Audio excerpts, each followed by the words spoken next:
नाम तो सुना होगा।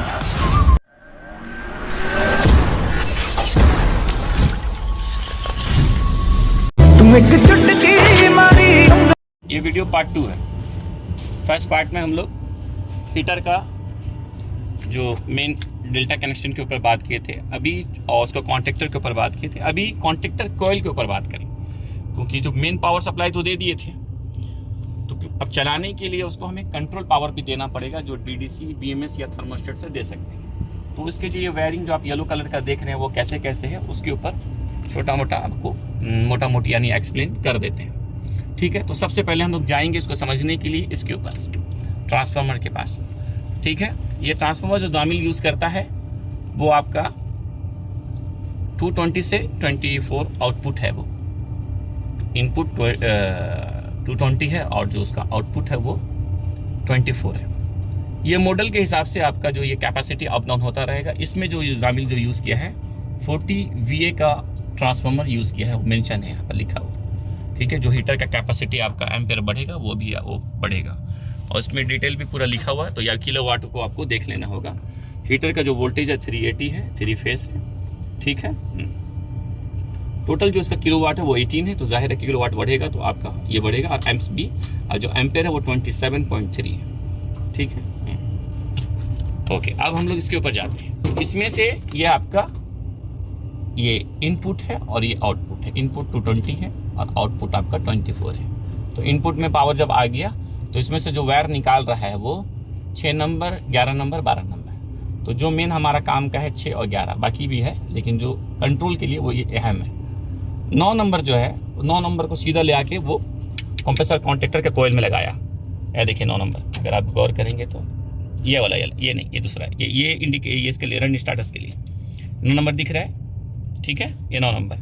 ठीक है, वहाँ से 8 नंबर निकाला है, यानी कि वायर नंबर चेंज कर दिया, वो 9 ही था, नंबर चेंज कर दिया उसने। तो यानी कि ट्रांसफार्मर से डायरेक्ट 1 वोल्ट पावर लेके सेम आप समझ लीजिए कि इसका जो 24 है, यानी कि फेस न्यूट्रल समझ लीजिए इसका, तो वहाँ से एक डायरेक्ट लाइन लेके कंप्रेसर कॉन्टेक्टर के कोयल दिया, हीटर स्टेज 1 को दे दिया। ठीक है, और दूसरा वहाँ से एक जंप लेके आपको दे दिया वो हीटर 2 को। ठीक है, अब उसको ये लाइन डायरेक्ट मिल गया, यहाँ पर भी एक दे दिया, वो यहाँ दे दिया ट्रांसफार्मर से। ठीक है, अब इसको ये लाइन चाहिए, ये डायरेक्ट नहीं दे सकते, डायरेक्ट देंगे तो चाहिए कि वो तो ये हो जाएगा, वो तो स्टार्ट हो जाएगा, फिर ऑफ नहीं होगा। तो अब उसको डीडीसी, बीएमएस या थर्मोस्टेट के जरिए वो लाना है। ठीक है, एक लाइन डायरेक्ट देना है, दूसरा लाइन डायरेक्ट देंगे तो हीटर तो बंद ही नहीं होगा, बंद करने के लिए फिर मुश्किल है। तो अब उस लाइन को वो कहाँ लेके गया है, 11 नंबर। 11 नंबर को लेके गया है, ये देखिए 11 नंबर को लेके गया है एयर फ्लो स्विच पे, एयर फ्लो स्विच पे, यहाँ नंबर मेंशन है। ठीक है, ओके। बाद में जो उसका आउटपुट कर रहा है जो ये, तो इसमें कहाँ है, नॉर्मली ओपन में लगेगा ये, और बाद में उसमें जो आपका जो आउटपुट होगा वो कॉमन से होगा। ठीक है, कॉमन से। तो इसमें जब फ्लो होगा, जब इसका फ्लो होगा, एयर फ्लो होगा, ब्लोअर चलेगा रनिंग में, तब ये कॉमन और नॉर्मली ओपन में आपको कंटिन्यूटी बताएगा। जब सब नॉर्मल रहेगा, ब्लोअर चलेगा, ब्लोअर ओके रहेगा, ब्लोअर का बेल्ट डैमेज नहीं है, ब्लोअर रनिंग में है, ओके है, तो ये दोनों में आपको कंटिन्यूटी बताएगा। जब कंटिन्यूटी बताएगा तब ये वोल्टेज, यानी कि सेम अब लाइन, ये सिंगल लाइन समझिए, यहाँ आया और यहाँ से लेकर घूम के वो आएगा, यानी सब सीरीज लाइन में जा रहा है। ओके, फिर आपको ये कॉमन लाइन, यानी कि 19 नंबर, फिर वही नंबर वो चेंज करा, लेकिन लाइन एक ही है। 11 नंबर यहाँ से बनाया, लगा के नॉर्मली ओपन में लगा एयर फ्लो स्विच पे, बाद में एयर फ्लो स्विच को वो आउट किया। ठीक है, वायर नंबर 19 नंबर के साथ, यानी कि वायर फिर बोला एक ही वायर है, लेकिन नंबर वो चेंज कर रहा है। 19 नंबर बनाया, चलते जाइए। ठीक है, हम समझने के लिए 11 नंबर पकड़ते हैं, कोई भी कंफ्यूजन नहीं रहेगा। ठीक है, बाद में आपको नंबर दिखाते जाएंगे। तो 11 नंबर को लेके गया, यहाँ फ्लो स्विच का नॉर्मली ओपन में, आउटपुट कॉमन से ले रहा है, वो लेके वो सीधा 19 नंबर यहाँ लेके आया, फिर वो ST पे लेके आया। ठीक है, ओवर हीट थर्मोस्टेट पे। ये भी हमेशा कंटिन्यूटी बताता है, इफ़ इनकेस अगर कोई प्रॉब्लम हो तो फिर वो नहीं बताएगा।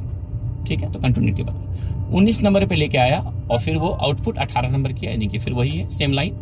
18 को वो ले जाके कहाँ लेके जा रहा है, डायरेक्ट 18 को लेके आया दूसरा हीटर पे, सॉरी दूसरा OST पे लेके आया, दूसरा OST पे लेके आया। फिर इसका आउटपुट ये किया 17 नंबर को, 17 को एक और इसके पास OST है, 3 OST। ओके, तो हीटर रोकने के लिए बहुत सेफ्टी रखा, तीन रखा है वो। इफ इन केस कुछ भी हुआ, फौरन तीनों में से किसी एक का भी कंटिन्यूटी रुका तो ये आपका कॉन्ट्रैक्टर स्टॉप हो जाएगा, हीटर नहीं चलेगा। इसीलिए इतना सेफ्टी, क्योंकि हीटर को सेफ्टी देना बहुत ज़रूरी है। ठीक है, बाद में ये इसका आउटपुट के बाद में वो निकाला कितना, 16 नंबर। ठीक है, 16 नंबर है वो। 16 नंबर देखिए, अब ध्यान रखिएगा, है देखिए